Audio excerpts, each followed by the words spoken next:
my gosh, Anastasia, look at this place. The Orient Express, the train of mystery. Can you feel the history? The elegance. We're practically in an Agatha Christie novel. Oh my gosh, look at this luxury. The velvet curtains, the wood paneling, the chandeliers. But I have an eerie feeling that something is bound to happen. What? I just know it. Maybe a theft or murder. Hi, I'm Anastasia. And I'm Maeve, and welcome back to Backstage.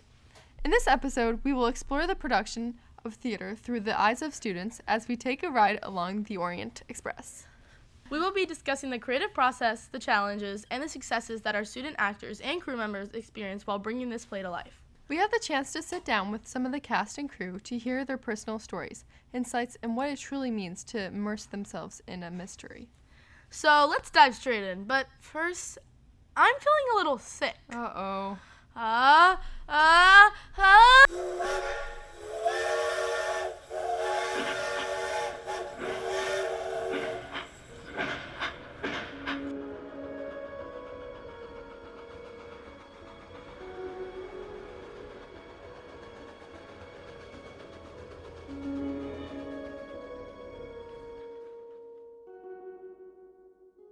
Hi, Annika. Hello. Hello. Okay, can you just start off by saying, who you are in the play? Sure. I play Hercule Poirot, the detective. I think you mean Hercule Poirot. Hercule Poirot. And I also did the costume design. So. Oh, cool. Okay. Oh my gosh. Okay, we're going to start off with an icebreaker. So how would you give, a summary of the play, not the novel, the play, in comparison, to the book or the movie? So the play centers around a bunch of people taking a train in the middle of winter, the Orient Express, which goes, in this case, between Istanbul and Calais. And so in the book, it's a little bit different because there are more characters. There's about 12, which is the 12 members of a jury. However, in the play, there are only 8 suspects, plus the detective and then the person who runs the train company. And so the way that it happens is that there's a murder on the train, and it happens in a locked room, and there's an adjoining compartment. So it's sort of about how could this happen in a locked room? Was the adjoining compartment used to escape? Was it through the open window? And generally solving this murder and what it was connected to. Okay. Great summary. I really loved that. Yeah. Did you read the book or watch the movie? I've read the book. I read it a while ago as a kid, and then I reread it a couple weeks ago for this. I've also seen. Yeah, I've also seen It's a must. half of the original, I think 70s movie adaptation. Oh. I've also seen I didn't know there was an original. Yeah, I've also seen the more modern one, but I think I don't like it quite as much because it takes more liberties from. It's not less of a strict adaptation, and I kind of like the preserving the original. That is what I heard. I agree with that. I didn't. Well, we said this a lot on our podcast. Yeah. But I didn't read the book. Skip to RL's one. We watched the movie. We watched the 2021 movie, and I really liked the actors in it. But I mean, obviously, I can't compare it to the novel. I feel like they're really known actors, and when it's these actors, it's makes the plot less I think so too. magical or mystery. But I did get a little emotional at the end. I did in fact cry when they cry when they had the huge scene when they're all not a spoiler, but Okay. Anyways, moving on. I do know. Poirot is such a iconic detective, known as his meticulous and methodical mind. How did you prepare to embody that aspect of his character? I think a lot of it is taking pauses in the acting to think, because in real life you wouldn't just come up with it immediately. Mm-hmm. What Poirot also does is he's very, as you said, meticulous with the crime scene. So I have a handkerchief and a pair of tweezers when I'm investigating the different pieces of evidence, because he doesn't want to contaminate anything, and that's sort of part of his personality as well. Doesn't like germs or doesn't like to contaminate things. So I think a lot of it, taking pauses, the specific props that I used, and also my costume being quite meticulous. My costume is a suit, which was period, but also it's just very plain, but in a way that appears quite formal. So. Mm-hmm. Are you doing an accent? I am. I'm doing a French accent. Poirot is from Belgium, presumably the French-speaking part. Yes. Uh-huh. So yeah, I'm doing a bit of a French accent the entire time. Oh my gosh! What was that? That was amazing, Annika. Maybe the worst French accent I've ever heard. Oh my gosh. It took a lot of practice, but yeah. That is so good. I think the accents is one of the hardest parts of the show because it's hard to understand. Mm-hmm. We had to be careful to be very over enunciating and to take it slowly so we can understand everyone. There's a Russian accent, Indian accent, a few more French accents, just people from all over. That's what's so like hard about like live production. Like it's not like in the movies when they can just like have subtitles or just like turn their mics up. I don't know. But do you like playing like mysterious characters? I feel like that fits your personality a lot. Yeah, it's fun. I mean, you get to definitely be a bit more aloof and to, especially if you're like a detective in a murder mystery, to separate yourself from the rest of the characters who are in it and are potentially culpable. So it's fun. I think it's hard sometimes because I don't know if it matches my personality entirely. I like to talk to people. I like to be around people. But it's fun to do something different where I have a bit of like a mystique. Okay, so our next question is like, the moral complexity of the murder on the Orient Express is really central to the story. And on the Orient Express, they were faced with like a unique moral dilemma, obviously, like with the murder and like, is it justified? And did it like change your views on justice, almost playing this character? And how do you approach that element like in Poirot decision making? Sure. So I think in the novel, the approach towards the moral dilemma was a bit different, because Poirot just decided at the end that he wasn't going to, no spoilers, I promise, that he wasn't going to take like the judicial route about it. So I think he has more of a struggle with that decision in the play. But I think a lot of it is, I don't know how I feel about that, because there are some crimes that I think people would argue deserve the death penalty, but I don't know how I feel about that. I think Poirot has a slightly different view on it as someone who is a detective and works with the justice system closely. I think he has more faith in it and thinking that the government should be able to decide on capital punishment, but I think I take a slightly different view on it. Yeah, there's always different perspectives. Yeah. Wait, was that in the novel or the play that happened? The same ending happens. It's just he has a slight more moral dilemma in the play than the book. How did you work with the director and other cast members to bring Poirot's thought process and deductions to life on stage? So I think a lot of it came in terms of other actors in the interviews that I do with each suspect, because the way that Poirot operates is by like springing questions on people. He'll be having a train of thought and then spring a non sequitur on them to try and catch them in a lie or to get them to admit something they might not otherwise do. So I think a lot of that was in the other actors' reactions to being asked those questions, to be shocked at first, or perhaps to just fumble through trying to give an answer without actually realizing what they're revealing. So, and then in terms of with the director, Miss Baldwin is great. And she helped me a lot with trying to do like the thought process, because again, with like the pacing, to make sure I'm slowing down enough that it looks like I'm really thinking and instead of just coming up with something immediately. So acting in that way.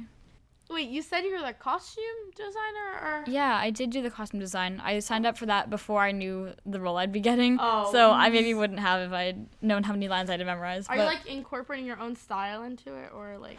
Oh, I do love historical fashion. It's like one of my of my passions, and I didn't actually know that much about the 30s. I knew more around the 20s, but it was fun to learn more about the styles that were common at the time.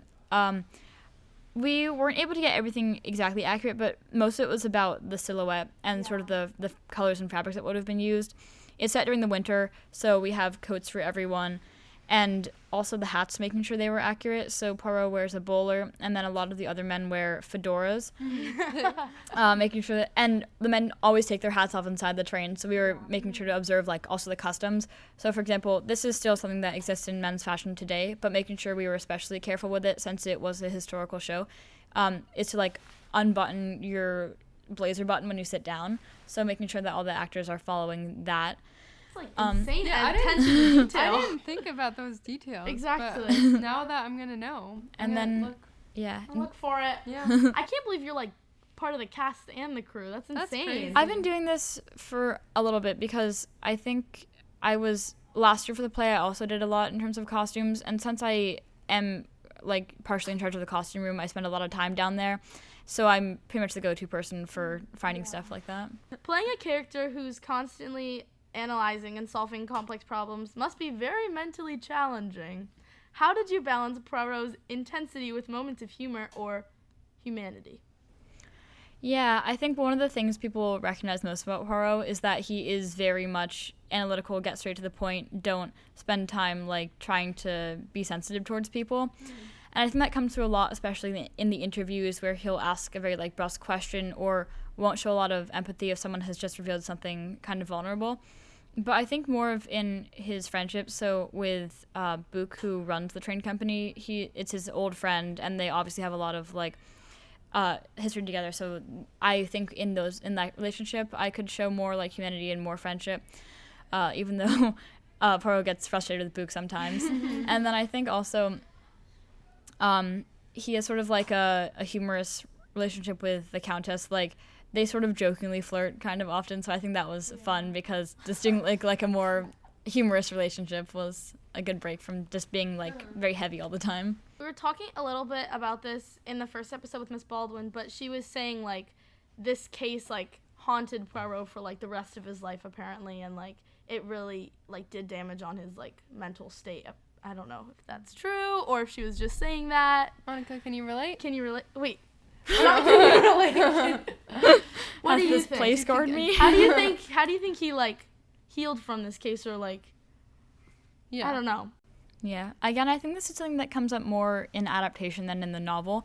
But in the play, he definitely struggled with whether he made the right decision in terms of whether to seek justice through the law or not.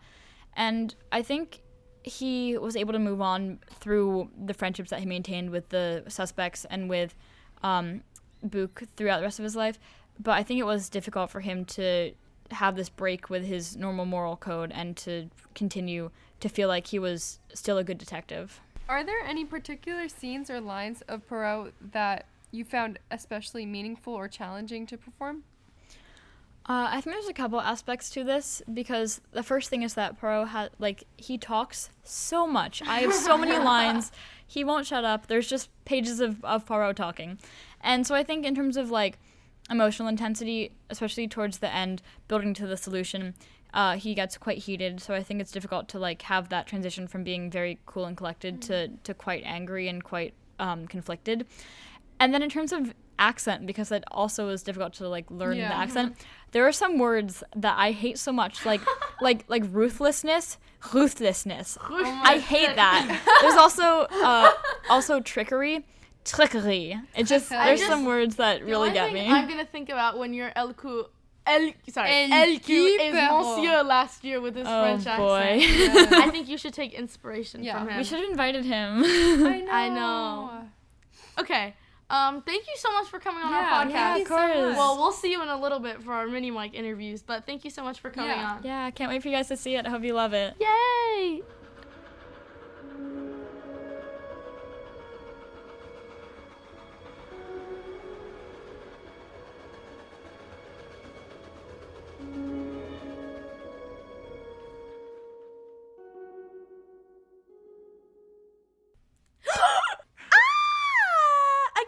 Grasp that a real murder has taken aboard this train. What an intriguing turn of events. How shall I sleep at night when my life might be threatened? Don't act so surprised. This is the Orient Express, the train of mystery. We're practically in an Agatha Christie novel. Still, it's terrifying. And now we're suspects? What if Poirot thinks we did it? We didn't do anything. I was in the cabin the whole time reading. But you were seen near the victim's cabin. What if someone told Poirot that? Well, I went there to get some fresh air. Just because you're panicking doesn't mean you can throw accusations at me. I'm not accusing you. I just don't want to get caught up in this mess. You know how clever Poirot is? He'll find out everything. Especially a murderer. I don't want to get caught in this mess either. Okay, let's think this through. If Poirot is investigating, we need to present a united front. You're right. But what if he finds out about the argument that we had with Ratchet? Oh my gosh, you're right. But that's nothing. Everyone has disagreements. We just need to make sure our stories align. What was that? Wait, did you hear that? I think it was just the train. Or maybe it's Poirot coming to ask questions. Don't joke about that. What if he knows? What if he's already figured it all out? We just have to keep it cool. Remember, we're innocent until proven otherwise.